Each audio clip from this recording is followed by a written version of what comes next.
11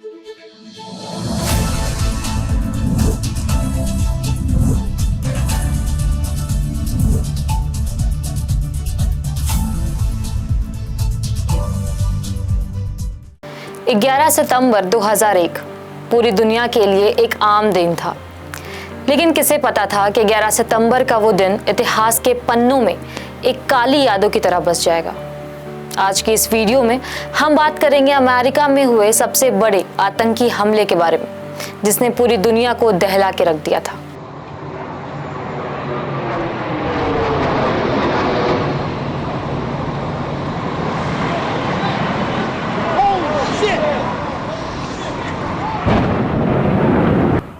Hey Beth, what is that? Somebody hit the World Trade Center or the?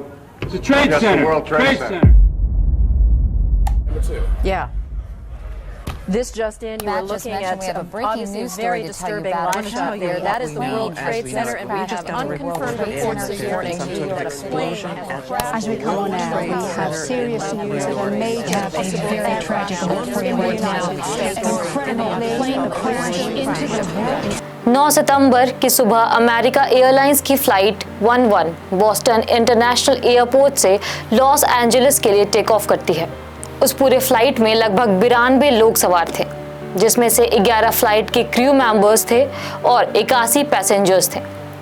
लेकिन उस 81 passengers में से 5 hijackers थे, जिसमें से एक था मोहम्मद अट्टा, जो कि 33 साल का था और उसके पास इजिप्शियन नागरिकता थी। मोहम्मद अट्टा एक ट्रेन्ड पायलट था, तो प्लेन को हाईजैक करने के बाद मोहम्मद अट्टा ने पायलट की जगह ली और प्लेन उड़ाते हुए न्यूयॉर्क के वर्ल्ड ट्रेड सेंटर की ओर ले गया। उस समय वर्ल्ड ट्रेड सेंटर दुनिया की सबसे ऊंची बिल्डिंग हुआ करती थी। किसी को कुछ खबर नहीं था कि कुछ ही देर में जो होने वाला था उसके बारे में। तभी हाईजैकर्स ने फ्लाइट 11 को वर्ल्ड ट्रेड सेंटर के नॉर्थ टावर में ले जाकर दुर्घटनाग्रस्त कर दिया, यानी क्रैश करवा दिया। सुबह 8:46 बजे ये पहला प्लेन क्रैश होता है। जी हाँ, और यहाँ मैं पहला इसलिए बोल रही हूँ क्योंकि ये केवल एक घटना नहीं था, अभी और भी घटनाएं होनी बाकी थी। जब इस घटना की खबर उस समय के यूएस राष्ट्रपति जॉर्ज डब्ल्यू बुश को पता चली, तो उन्हें लगा कि ये ज़रूर एक एक्सीडेंट है, और उन्हें लगा कि शायद पायलट को हार्ट अटैक आ गया होगा, इस कारण से ये घटना घटी।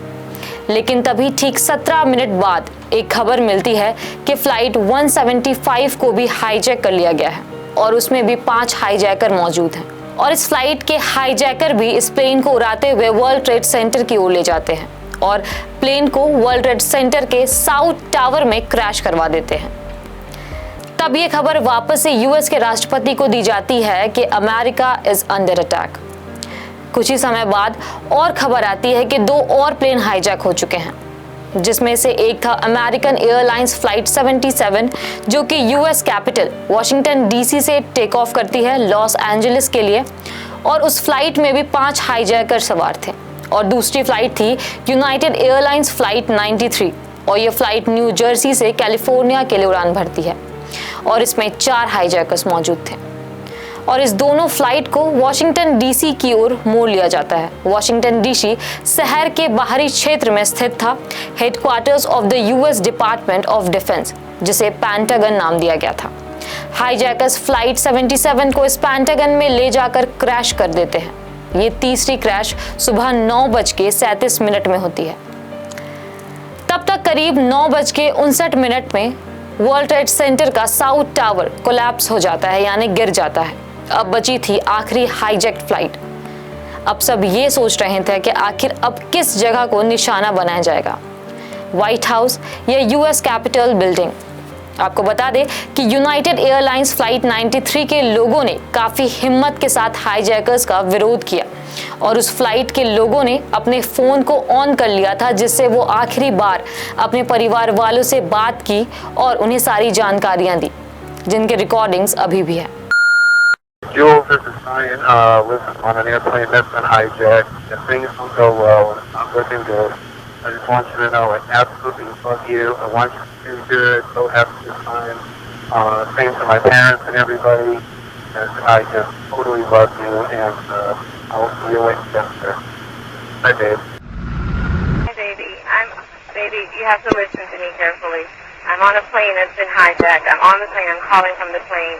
I want to tell you I love you. Please tell my children that I love them very much. And I'm so sorry, babe. I hope to be able to see your face again, baby. I love you. Bye. और आखिरकार वो flight एक खाली field में जाकर crash हो गई और उस फ्लाइट के लोगों की हिम्मत के कारण कुछ लोगों की जान भी बच गई। साउथ टावर के गिरने के बाद सुबह 10:28 में नॉर्थ टावर भी गिर गया। इस पूरे हमले में अनुमानित 3000 लोगों की जान गई और लगभग 6000 लोग घायल हो गए थे। आखिर इस पूरी घटना में किसका हाथ था? ओसामा बिन लादेन और अलकायदा को इसका जिम्मेदार ठहराया गया और बाद में ओसामा ने कबूल भी किया था कि इस्लामी चरमपंथी समूह अलकायदा ने अफगानिस्तान से इस हमले को अंजाम दिया था। अलकायदा प्रमुख ओसामा बिन लादेन ने मुस्लिम देशों में छिड़े संघर्ष के लिए अमेरिका को जिम्मेदार ठहराया था। अलकायदा के 19 हमलावरों ने इस हादसे को अंजाम दिया था। 3 समूह में 5-5 हमलावर थे, जबकि चौथी टीम पेंसिल्वेनिया प्लेन क्रैश में 4 हमलावर शामिल थे। इस 19 में 15 चरमपंथी सऊदी अरब से थे, जबकि 2 संयुक्त अरब देश से थे। एक चरमपंथी मिस्र और लेबान के आत्मघाती दस्ते में शामिल थे।